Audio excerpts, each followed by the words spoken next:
Today, we're diving into one of the most daunting challenges you might face in the real estate world, selling your current home while simultaneously buying your dream house. This isn't just a transaction, guys. This is a major life transition that can define your future. In today's whirlwind market, balancing the sale of your existing home with the purchase of a new one kind of feels impossible, as there's been a 20% decrease in available homes and high demand from buyers, triggering bidding wars. The stakes couldn't be higher. Imagine that you sell your home faster than you expected, and suddenly you're racing against time to find your next dream home before you're left without a roof over your head. That situation isn't just stressful, it's a critical crossroad that demands smart, strategic decision making. And that's what we're going to go over today. We're going to show you how to master this high stakes game, ensuring you transition smoothly from your current home to your next home without missing a step and without losing money. Diane Cardano says hit that subscribe button, join our community, and let's tackle this challenge together.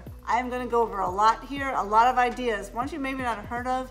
I get really creative and out of the box, so if I go off on a little tangent, stay with me here. It's all good stuff. I'm not only going to guide you through mastering this balancing act, I'm also going to share you some stories from real clients who bought and sold a home with us at the same time, and they've done it successfully. So why is selling and buying together different than it ever has been before? On the surface, selling your home and buying a new one might seem like a straightforward swap, but today's fast-paced market, things can get a little complicated very quickly. Imagine that you list your house, it sells fast, and you're left scrambling to find this new place to live. Well, hold on now. Stop right there. Hold the fort. This should never happen to any consumer, so don't put yourself in that situation. Now, I know that I wouldn't let that happen on my watch. I want to say to you right now, run fast from any realtor or anyone who's pushing that you sell your home before you know what's going on with your living situation with buying a home, without having a great plan of where to move, of what you need to do, and how to structure it. You need a plan. You have options. That's what we're going to go over today, especially if you have to move. For example, maybe you can't walk the steps anymore. You need a home with everything being on the first floor. Or maybe you want to move to a warmer climate. That's what many of our empty nesters here in Philly and the burbs are doing. Or maybe your home is too big to maintain, and if you wait to sell, all the systems will need replacing, and your roof, and that's going to cost you thousands of dollars. Or maybe they're busting out of your home. Children are getting older. There's all these toys and all these things, and you both need a place to work. You need more space at home. All this can be very challenging. So these are the things that make people have to move. They really want to move. But the key difference in the past of doing this buying and selling thing with confidence is change, because then there were plenty of homes on the market. Even at the time when inventory was declining, because it was declining every year, there was still a great chance of you finding a home to move to. But today, not so much. It's really changed. As you know, we have the lowest inventory of homes on the market ever. You've heard this before. I say it all the time. You hear it on the news. Everybody knows this. It's all over the internet, all over the media. Even the fake news media, as I call it, knows this. So my question is, I want to go off topic a little bit. Hear me out here. Why doesn't our administration know about it? They have no clue really what's going on with the people and what's going on here with inventory. They're giving money to first-time buyers. They're printing money. They're giving it to other countries. They're doing all this stuff with the money, but they're giving it to the wrong people. They need to give it to the first-time buyers, but also to the empty nesters. They need the money to move. Maybe give them a tax break. Increase the 250 non-married to $1 million, so they don't have to pay taxes on their capital gains up to $1 million. That would get a few people moving, as empty nesters, they usually don't have a mortgage. They lived in their home for years, and increasing the tax limit to $1 million will allow them to move and not have to pay any tax. And they can then afford to buy a home. Another thing the government can do is give them a forgivable loan like they're giving these first-time home buyers to buy. These empty nesters are telling me, I can't afford to move. The homes are going to downsize to are just too expensive. I wasn't thinking I was going to have to pay this much money in my retirement. I can't afford it. Give them something to free up those homes, because those are the homes that aren't moving. The move-up buyer, they're not moving to these homes. Instead, they're putting additions on their homes. And these first-time buyers have nowhere to move because the empty nesters aren't moving. It's a chain reaction, okay? It doesn't free up homes if you give money to the first-time home buyers. It doesn't free up homes because there's no homes to move to.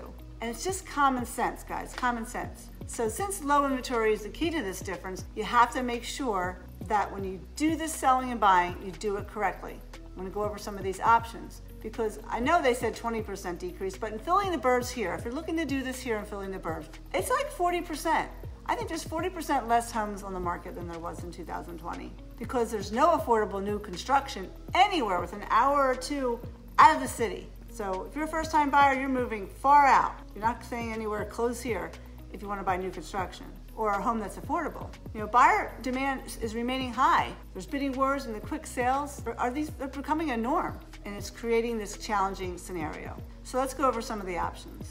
First, you can sell your home first, and you can rent and then look for a home. Now, this approach offers the security of a cash sale or more cash to buy. As recent data shows, 68% of the homes are selling above asking price. So you're going to need cash. So you want to make sure you have your cash to buy the next home.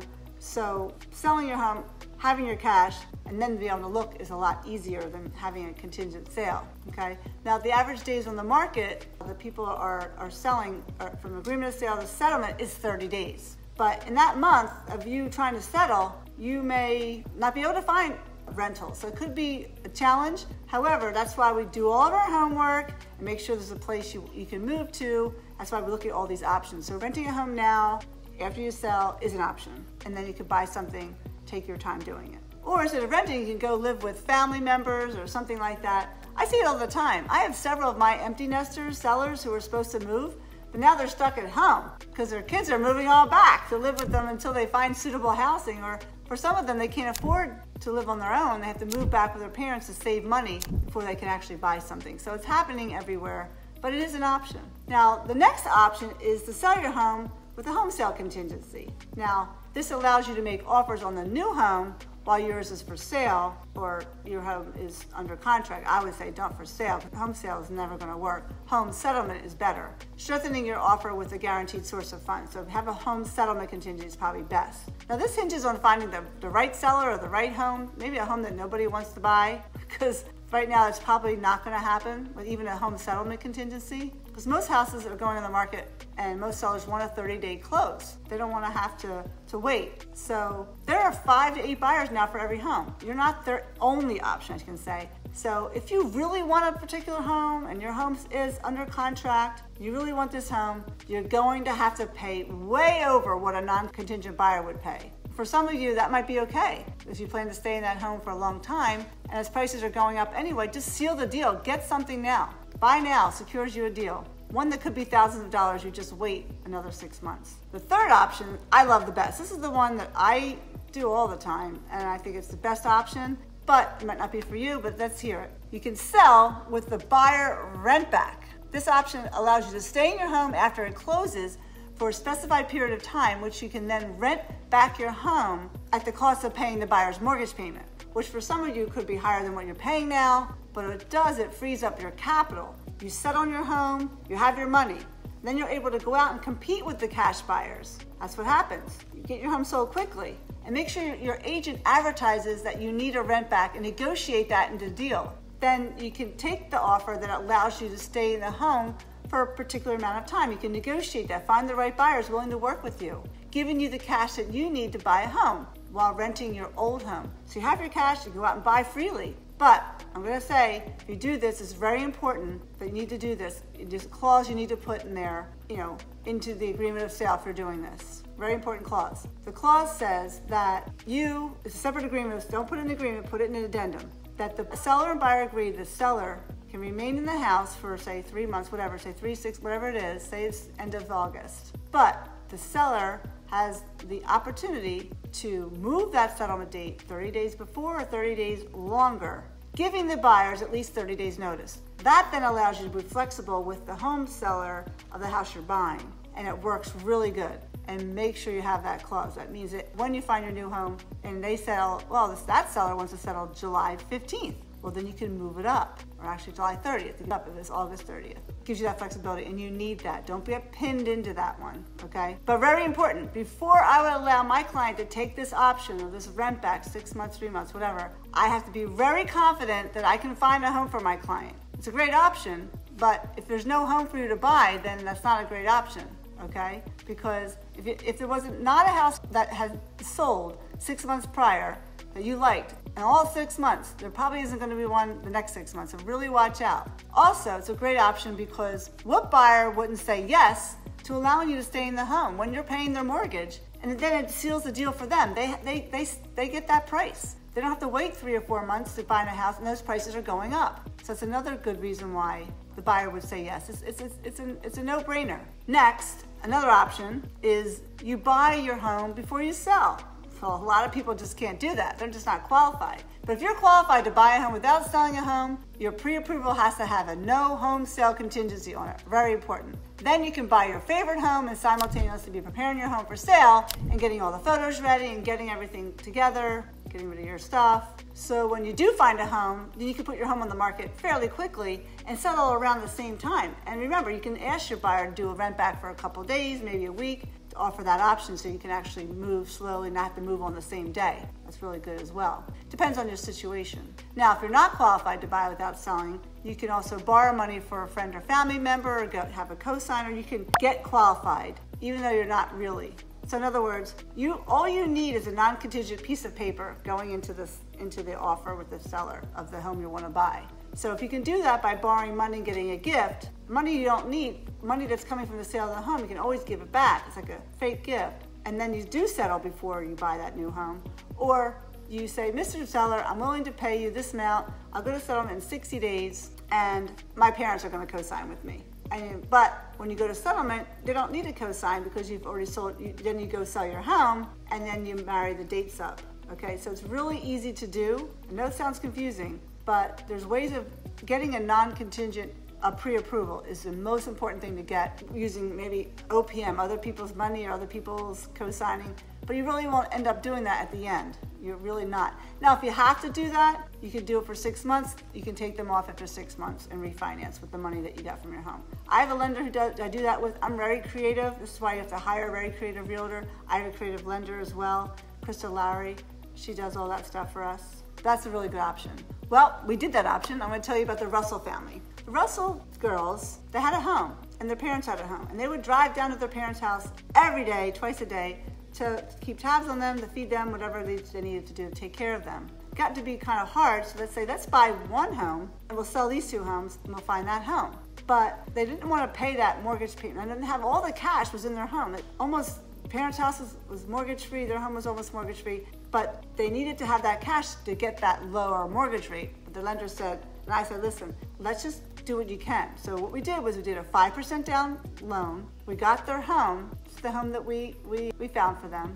And then we sold their parents' home, moved their parents in, they moved in, got out of their house, we sold their home. And then now 6 months later, which was a few months ago, they took all the cash they got and then refinanced because they were paying that higher mortgage for 6 months, but then they didn't have to now. But it allowed them to get into a home with their parents. And the most important thing for them was that happening. So that's stress-free, right? So there's ways of doing it, and it was orchestrated. It was, we didn't want to be in their home too long with paying that high mortgage. You want to get them sold. Parents moved in. It was good, but we can make that happen. That's a great scenario. So what option is for you? We could do a sit down with your creative realtor, analyze this. No approach is really perfect, but I think the rent back is probably most creative, but you have to do it correctly, make sure you use that clause. But by understanding the current market trends and the challenges for each option, you can make an informed decision and develop, I call, winning strategy.